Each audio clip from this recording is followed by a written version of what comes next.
Well, kia ora and welcome into the Harness Half Hour, proudly brought to you by HRNZ Marketing. I'm Jess Smith and our guests today are Kyle Marshall, Murray Little, Peter Lagan and bookmaker Richard Wilson. But now, here are today's headlines.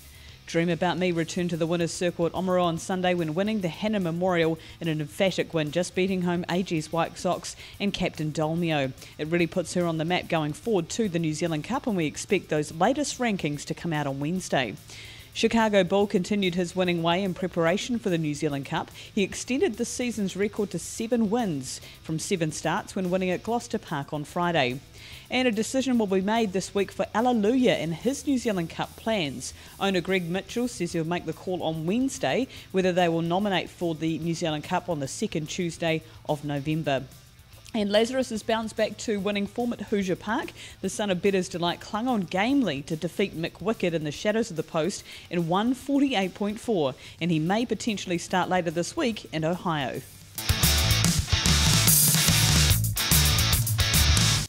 One of the men of the moment in the harness racing scene at this stage of the game is Kyle Marshall. And Kyle, congratulations picking up your first training success on Friday at Alexandra Park. Yeah, no, thanks for that, Jess. It was quite emotional and, good to get that first one out of the way. It looked as though you'd been knocking on the door because you also picked up a second earlier in the night. Yeah, had a second earlier on the night and the week before I had a couple of seconds at Cambridge, so it was coming. It was coming, yeah, and as you say, it must just be nice to get that milestone out of the way. And in terms of training, Kyle, it is your first season as a young trainer. What prompted you to take out your licence? Well, my dad had it, and he has a full-time job, so I sort of left Mango's, come back to Cambridge, and just ended up being the right sort of time to get it out. And we had a few nice horses around us, so I thought, now's a good time. Well, obviously you've got a lot of family support, but is there anyone that you turn to, Kyle, to get some advice if you're needing it? Oh, there's a lot of people. I can't thank enough. Like the win couldn't come without the people that has helped me. Mm-hmm. But yeah, there's a lot of people that I sort of talk to about different things, and yeah. Okay, well, going forward, Kyle, well, firstly, I guess I should ask, how many have you got on the team at the moment now you've inherited your dad's team, potentially? We got 8 in work at the moment. Mm-hmm. And are you looking for more to come your way? Yeah, George Wallace helps me in the morning. We get through them all right, so there is room for a couple more. Okay, and just looking at your career overall, Kyle, you must be very thrilled driving-wise, 124 driving wins in the bank. So do you see yourself focusing on both the driving and training going forward? Yeah, so I'd like to keep driving. I'd like to keep it sort of professional. I think if you drive, you got to be out there every week and keeping sharp. So, yeah, I think I'll still keep up the driving and going to Auckland every week because I won't probably train horses that race each week. So, yeah, I'll look at both sides. Fantastic. And looking through your history as well, Kyle, I note that there were a couple of seasons that you were overseas. Yeah, so I went overseas in Melbourne for Brent Lilly. That was a good stint. Learned a lot there. Mm-hmm. And what are the major differences that you see between there and here in terms of working in stables and training horses? So I work for Brent Lilly. His training style is sort of New Zealand style, but just racing 7 days a week, and that was quite good. You'd be out driving every day, and sort of sometimes twice during the day and at night. So the racing was there, and I got quite a lot of opportunities with the sort of claim they use for the juniors over there. So just getting out there all the time, experience, and I bring that experience back here. Oh, that's great, and it's obviously set you up really well going forward. And Kyle, what would you say have been some of the biggest highlights in your career so far? Well, the training win, that was quite exciting. Mm-hmm. But yeah, I couldn't really tell you, actually. Every win is special in its own right. Mm-hmm. Is there a horse that you've connected with more than others, or maybe one you've got a bit of a soft spot for? Probably Alta Leone at this stage. Dave Higgins brought her from the yearling sales, so she's sort of been with us her whole life, and it was just good watching her progress into a nice racehorse. Fantastic. Well, Kyle, thank you for your time, and once again, well done on that win. And if anyone's interested in sending a horse your way, your phone's always on? Yeah, phone always on, so my phone number is 027 324 1935, and yeah, I'm just based at the Cambridge Raceway and work from a barn there, and it works out good. Fantastic. Well, thank you so much, Kyle, and again, well done. No, thanks, Jess. Thank you. And in social media news this week, starting off with New Zealand, Kyle Marshall picking up his first winner as a trainer, as mentioned previously in that interview. That made headlines on the HRNZ Facebook page and Twitter. Also, Anthony McDonald is touring New Zealand at the moment. Of course, you'll know him from thestable.ca. You can follow him on Facebook and Twitter. He does a lot of live feeds on Facebook and also pictures from his tour, including some incredible beach footage from driving at Oriti Beach on Saturday morning and the weekend.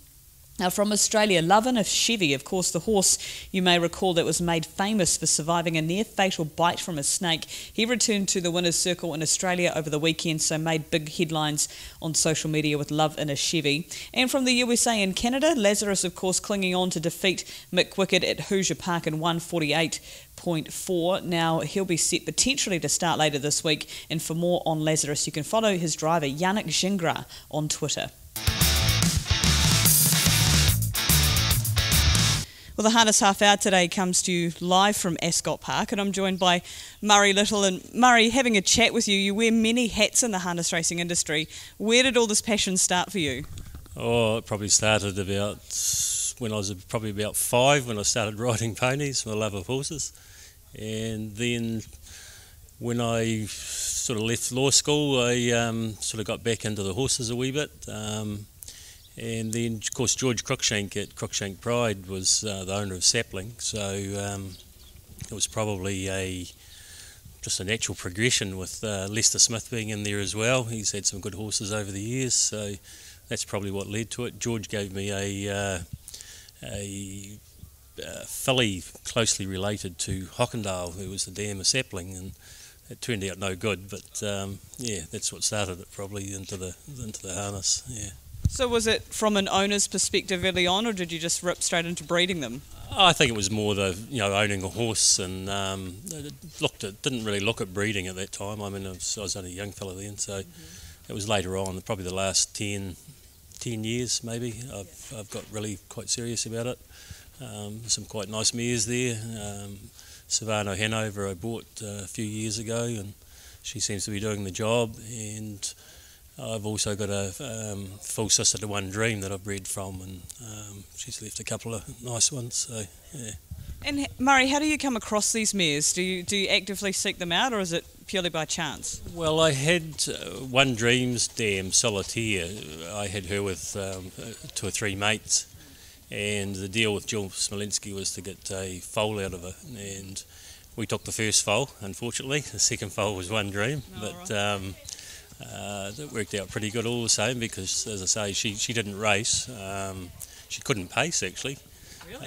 Yeah, but she's left 2 or 3 that can.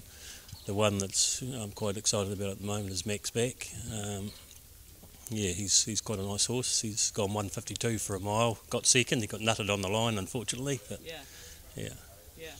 And we were fortunate enough to be with you this morning when we were training on the beach at Oriti, and you work in with Tank and Kirsten on the beach there, but you do a bit of work yourself?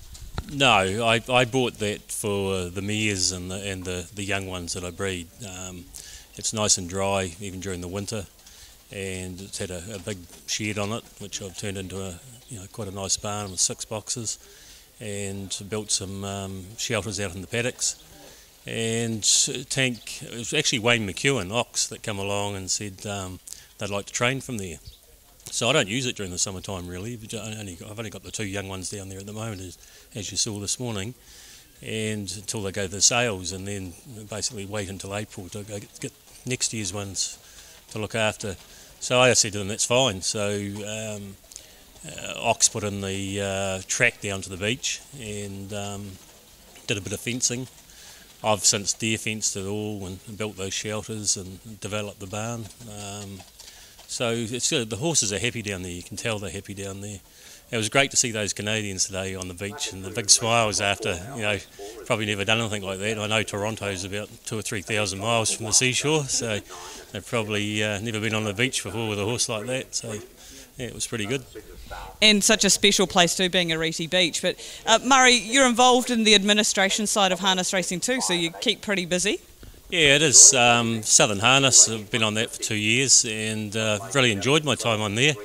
I sort of got coerced into it by Mark Shirley and was either that or become president of Invercargill when I took the Southern Harness. But it's been really satisfying because I think we are starting to get things right down here and all the clubs are pretty united. So I'm quite proud of everybody in that respect. Yeah, there seems to be a positive vibe around the place, particularly today. It is beautiful, but everyone you speak to about Southern Harness, the message seems to be it's working. Yeah, well, I think it is, and I think that can only help the breeding too, because if we can keep these stakes or getting them up a wee bit higher, and we can do that, then I think it's just going to flow down through the industry. And listening to Anthony, last night, I really found that seminar, pretty good. We just got to get off our backsides and do something about that now. Try and get more people back in, especially the younger people. Well, you guys are doing a great job, and for our listeners, Murray, you've got a horse in today, but have you got any that we should be following going forward? Well, there's two there. There's Better Than Bree and Max Pack. They'll be starting in the next probably 2 or 3 weeks, and of course there's Have Time up with Barry Purdon, but she's a nice horse. I've got a young one coming through out of Don't Have Time. It's a 3-year-old filly that Tank's got a bit of time for, but she does have a bit of a club foot, so that could be... He says it's not affecting her, but he does quite like her, yeah. Well, exciting times ahead, Murray. Thanks for the chat today, and thanks again for extending your hospitality to our guests, and keep up the good work. Yeah, no, I really enjoyed having them. It was really good. I've been to Woodbine and Mohawk, so Canada, and it was good to catch up. Yep. Well, we have a familiar face in the studio today, Peter Lagan, NZB Standardbred manager. Peter, welcome. It's great to have you here, and also you're working out of the HRNZ office in Christchurch. Have you settled in okay? Hi, Jess, and thanks for the warm welcome. It's been a busy week, of course, getting the office all in check, computers wired up, phones going, etc. But everything seems to be working well, thanks. Well, that's good to hear. So, Peter, tell us about the team and the structure of the NZB Standardbred operation. I'm sure all of your listeners are probably aware that NZB Standardbred is a division of the New Zealand bloodstock, just like NZB's air freight, insurance divisions. We operate under the NZB umbrella with all the support needed to focus on selling horses and associated services. What some of your listeners may not be aware of, Jess, is that NZB Standardbred team started on last week, and includes some familiar faces in Bruce Barlis, Rachel Deegan and Grant Ingalls. Well, so it's great to see familiar faces there. And can you tell us about their roles and responsibilities? Whilst not employed by NZB, Bruce will consult to us for a period of time. He's a walk-in almanac, Bruce is, of course, font of knowledge. We're incredibly lucky to have him on board in this capacity. Rachel's role as administrator will see her working closely with customers and the team at NZB, and Grant's data administration role will see him managing our pedigree database and developments in that area moving forward. Talk on the street, Peter, for some months now has been about what the team will look like. NZB's James Jennings was pretty open about needing to recruit an experienced team, and it certainly looks like he's done that. Yes, that's correct, it is. It was definitely high on the agenda for them, and combined the team have over 120 years of industry experience. Add to that the broader NZB team, and we've probably got one of the most experienced teams at selling horses in the Southern Hemisphere. Okay, well, so tell us, what's the first cab off the rank in your plans for NZB Standardbred? Well, of course, Jess, it's the yearling sales we've got in February. Inspections and pedigrees are a major priority at the moment. We've been out looking at yearlings now, so yeah, that's what we're at. You've been out looking at yearlings, and have you seen many of those? Jess, we have. Bruce has inspected all the yearlings south of Ashburton, including obviously Southern, so he's done that a couple of weeks ago, Bruce has. I've just finished my inspections all around the Canterbury area. Been to places like David Shevbolt's, Y-Air, Dancing on Moonlight. They got one out of Carabella. Trent Esberg's Draft, Studham Bloodstock, Rosedale Farms. Yeah, so they're all the name players are there. And Peter, what was the quality of yearling like that you saw? Just quality, hey, as usual, it's the middle of winter time, but it was a high standard. It's a very nice colts and fillies, paces and trotters, of course. All the leading sires on offer, the Bettor's Delights. I think we have a record number of 120 yearlings on offer this year by Bettor's Delight. Art Majors, the Sun Beach Somewheres, of course, the Love Yous, first season sire like Captain Treacherous, and of course the last crop of Mac 3. So yeah, no, a wide variety of horses there. Yeah, sounds like there's something for everyone and high calibre as well. And how many exactly do you have catalogued? We have 153 nominated for the auction sale and 338 nominated for Christchurch. So numbers-wise, we're on set to deliver a good selection of stock in both locations. All right, so with a little over 5 months out for the yearling sales, what can we expect to see from the team? Look, with the sales format that's been established, our focus squarely set on numbers and the volume of marketing and promotional activity we'll see from NZB's marketing machine, you are without a doubt going to see how the best to do it. The result we're gunning for is a strong buyer bench and better returns, and I truly believe that we've got all the resources at hand that we need to achieve a good result. Well, Peter, you're very experienced and so too are your team. It's great to have you on board with the NZB and all the best going forward. I know it's a crazy time for you. It is, Jess, but anyway, it's a busy time, but anyway, we'll get the job done. Well, as always, at this time of the podcast, we catch up with harness racing bookmaker Richard Wilson. And Richard, a bit of a busy week. We had 4 days straight of harness action, and starting off with Thursday night at Addington, looked like there were a few drifters in the market there. Yeah, that's completely true, Jess. Yeah, and usually a good sign for us when the horses are drifting. There's not much interest in them, and if they can win, then we're usually happy. One winner that did buck that trend, though, was Tijuana Taxi. Now that one opened at 580 and started 320, so quite a big move there, straight to the front, and couldn't be caught. The best bet of the night there, $2,000 on at 380 on Tijuana Taxi. Bailey's Knight, he was another good one for punters. A slight drift there, 5 out to 520, but there was a big late flurry on him, and it did some damage to us. And some punts that didn't come off were $3,000 on Stun Gun at $4, and 2,000 Roger Falls at 360, and another 2,000 on Just Dance at 330. So from Addington on Thursday night, we headed up to Auckland Friday night, and there were some short price favourites there. Yeah, and one of them in particular wasn't short enough, Jess. Major Trojan, $1.65 on opening. Punters lapped that up, and it closed at $1.35, so that's quite a big move as well. There was $9,000 on at $1.60, the largest bet of the night there. The other short price winner, Make Way, $1.30, out slightly to $1.35. And the other one that punters latched onto there, Heard the Whisper, $7.80 right into $5.50, and Authentic was $4.20 into $3.60. So 4 winners there that the punters sort of cleaned up on. Some large bets, though, that missed and helped us out. 2,000 on Expressway at $4.40, 2,000 on Mr. Good and Evil at $2.50, and $2,000 on Tempo Rose at $7.50.